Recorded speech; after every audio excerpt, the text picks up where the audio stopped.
Alright everybody, and welcome back to the Goodie Pantry. So today we're going to be making homemade burgers. That's what it looks like on the screen. As you can see, lovely looking burger. And using the homemade bread buns we did earlier. There's your ingredients on the screen. Don't forget to like and subscribe. Hit the bell icon to be notified for all videos. Okay, here we go. So there's our ingredients. So we've got our minced beef. We've got our diced onion. We've got some herbs, some garlic, and 1 egg yolk. So what you want to do with the beef, this is what I find best and for the way to season your burger, is just loosen up all of the beef mince. Don't squash it with your hands and your fingers. Get it all nice and loose and then season it this way.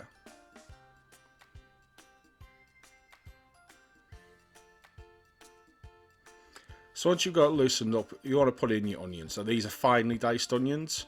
And then you want to go in with your garlic.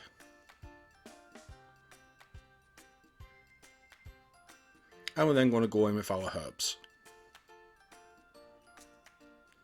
So when you go, just give the bowl a quick shake, and then with your hands, just lift it all up and keep manoeuvring it around within your fingers. But don't squash it. Let it just stay like it is. And this is the best way to get all your seasonings balanced throughout your burger. So we're going to do the same with the salt.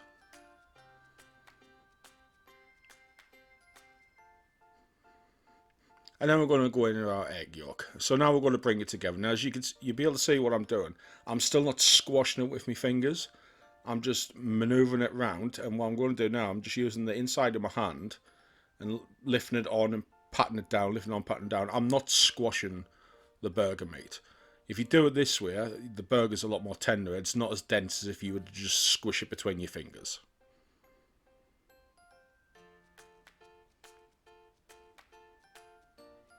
So we've got this right, so now I'm going to weigh my mix.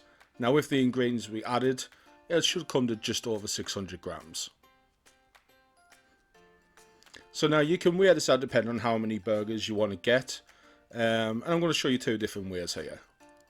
So if you want to do burgers that say you can use on the barbecue and stuff like that, I'd go between 6 and 8.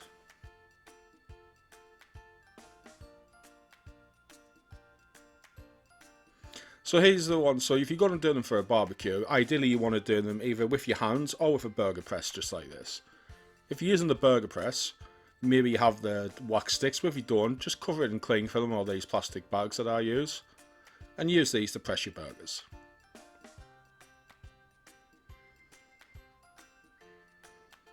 So you just drop one in, as you see, these are ideal. You just press it down, and then you've got your burger patty. So these are ideal for both indoors or outdoors, but if you're going to do it indoors, try it this way. So let's first get our bun toasted. Now this will take about 30 seconds to toast your bun in the pan that you're going to cook the burgers in. And then just give them about another 10 seconds on the outer side, and then get them out the pan. So now we're going to do our burgers this way. So I'm going to use a press now for this one. If you don't have a press, you could just use a T-plate or a side plate. So put your burger patty in.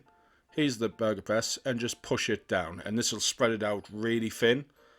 And these are great burgers when you get a nice thin burger. And then do the same with the other one. Now don't worry about the shape of these. These won't be uniform because it's a press and not a burger mold. So get them in your pan, and these you're only going to cook them for about a minute on each side. Because they're so thin, they don't take long to cook at all.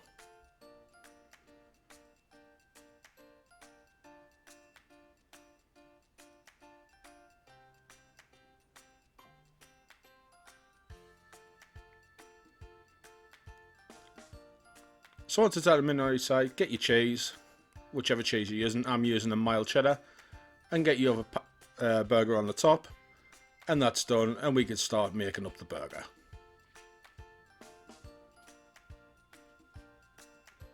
So you can make the burger whichever way you like, but as you saw in the picture, this is how I like doing mine. So I like to have some burger sauce, but use whichever sauce you want to. And then you go on with your burgers. And then for me, I like to add raw red onion. I've got a nice beef tomato to go on the top. And then I've just got some baby gem lettuce.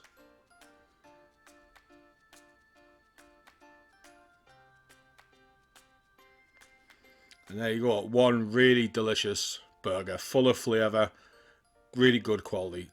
Thanks so much guys, hope you enjoyed this one. Don't forget, if you make it, let me know in the comments how it came out. And if there's anything you'd like to see me make, let me know as well. Don't forget to like and subscribe, and hit the bell icon, and I will catch you in the next one.